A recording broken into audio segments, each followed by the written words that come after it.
Hi friends, ఎలా ఉన్నారు అందరూ? రండి మనం ఇప్పుడు చికెన్ కర్రీ వండుకుందాం.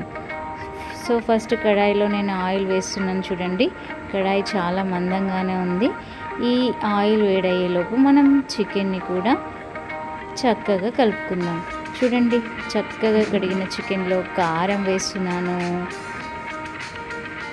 సో కారంతో పాటు కాస్త ఉప్పు, అల్లం వెల్లుల్లి పేస్ట్, ఇంకా పసుపు వేసి చక్కగా కలపాలండి. మళ్ళీ మళ్ళీ మళ్ళీ గట్టిగా, ఎంత గట్టిగా అంటే ఈ ఉప్పు, కారం, మసాలాలు అన్నీ కూడా ఆ చికెన్కి పట్టినట్లయితే ఆ చికెన్ టేస్టే వేరు. ఏమంటారు ఫ్రెండ్స్?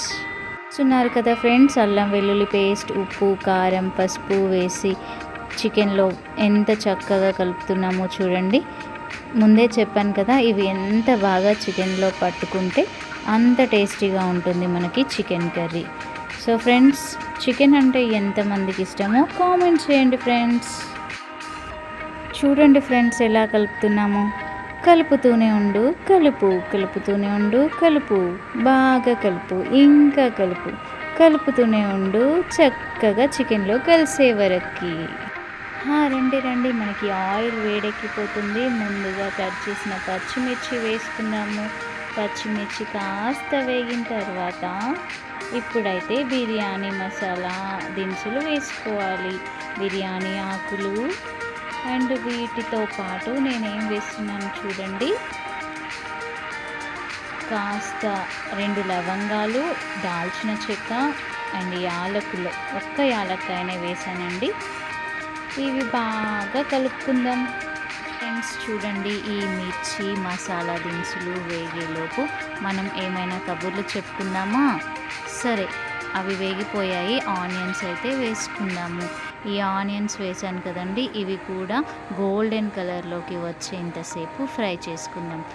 ముచ్చట చెప్పుకుందాం అన్నాను కదా, మా పిల్లలండి వెనకాల ఒక్కటే గోల చేస్తున్నారంటే నమ్మండి.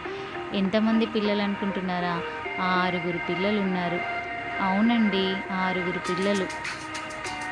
మా అన్నయ్య పిల్లలిద్దరు, మా తమ్ముడు పిల్లలిద్దరు, నా పిల్లలిద్దరు, 6 కలిసి ఒకటే గోల చేస్తున్నారు.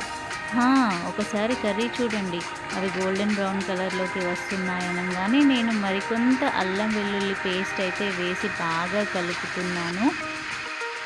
టైం ఆఫ్టర్నూన్ 1 కావస్తుందండి. పిల్లలందరూ కూడా కర్రీ ఎప్పుడెప్పుడు తయారవుతుందా అని వెయిట్ చేస్తున్నారు. అందులోనూ వండేది చికెన్ కదండి, ఎప్పుడెప్పుడు తిందామా అని వెయిట్ చేస్తున్నారు. చూడండి, ఇవైతే వేగిపోతున్నాయి. ఇప్పుడు మనం కాస్త పసుపు వేసుకుందాము. పసుపు వేసిన తర్వాత మనం ఒక 2 మినిట్స్ అయితే బాగా కలుపుకొని, చూడండి ఇప్పుడైతే చికెన్ వేయాల్సిన టైం వచ్చిందండి.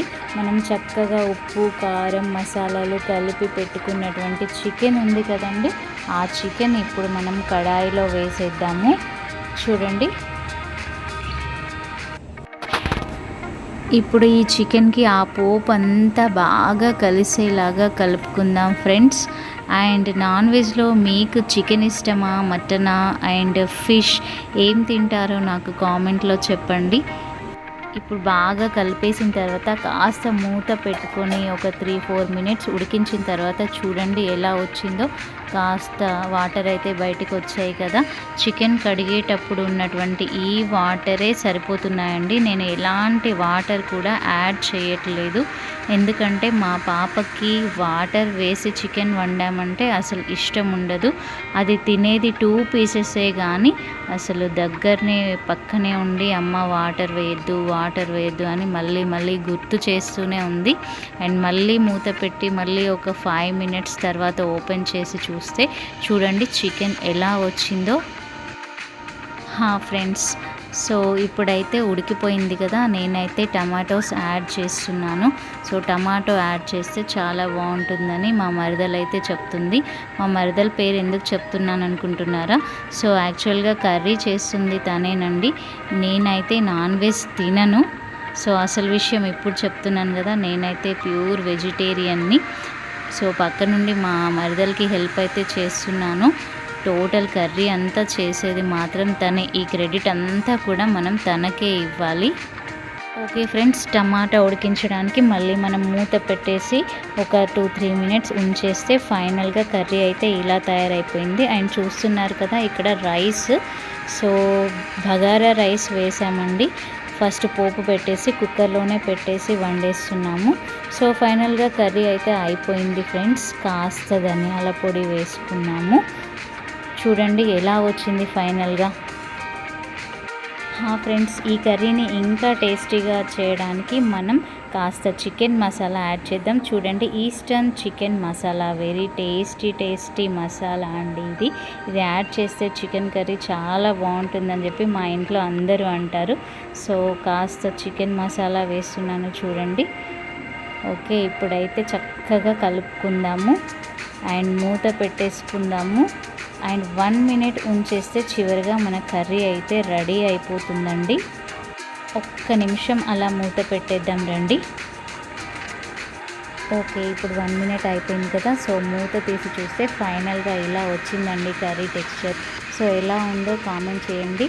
ఫైనల్గా మనం టేస్టీ కొత్తిమీర అయితే యాడ్ చేసాము. Thanks for watching. Please subscribe our channel.